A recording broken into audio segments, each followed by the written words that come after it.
Tony, is it Gillette type Fenway-like organizations that would have massive across the board sports appeal too, that would be of interest to you?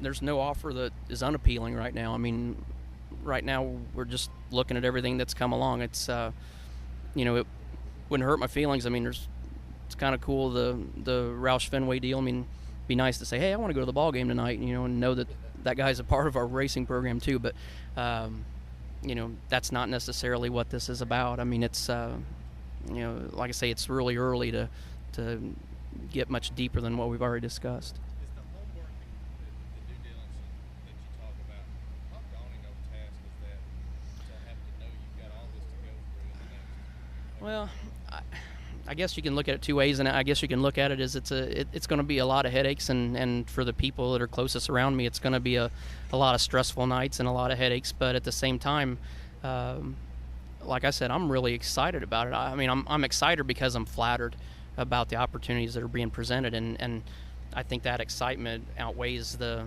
headaches and hassles that go along with it. So I don't see it as a drain. I don't see it as a strain on me personally. I look at it from the opposite side, where I'm just, like I say, I feel very flattered that we've been presented these offers, and it's, it'd be like the highest of media companies coming to you and say, hey, we're really excited about you coming and being a part of our organization.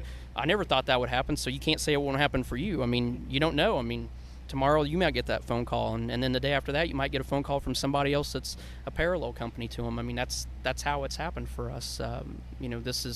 This is something that came out of the blue, and multiple offers. I mean, they've all been offers that stand alone are great offers by themselves. I don't think, if I had to come and say, hey, somebody's gonna, if we would have said in September of last year, somebody's going to come to us early in the year and make us an offer, there's no way I would have predicted that it was going to be like this. So not sure I'm that deserving of it, but it's very, like I say, it's very flattering to be in this position where these companies are that interested in us right now. How much does sponsorship have to do with it?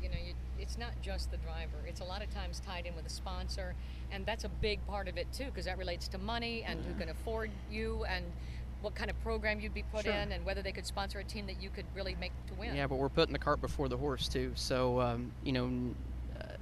like I say, we haven't decided where it's going to be at, and it may not be a situation where we have to worry about it anyway. So I mean, like I say, I think we're putting the cart before the horse in that category. Seeing what Kevin has done with his organization, driving for them, your friendship, how has that impacted your thoughts about ownership? Did that it kind of intrigue you, or yeah, I've been. I mean, that was fun. I mean, starting and being a driver in their at the time Bush program, now Nationwide program, was a fun part of that time with Kevin and Delane, and our friendship with them was being a part of developing and being a part of helping their company grow and seeing them go through the process. I didn't go to the shop every day. I was at the shop once or twice during the whole time I even drove for them, so I can't say that I was there to see the steps that it took for them to build it to what they've built it to already. But my friendship with Kevin and having discussions that we've had about ownership have made a couple of these offers not seem so frightening, I guess. What type of owner would you be? Would you be A.J. Ford, or would you be Joe Gibbs?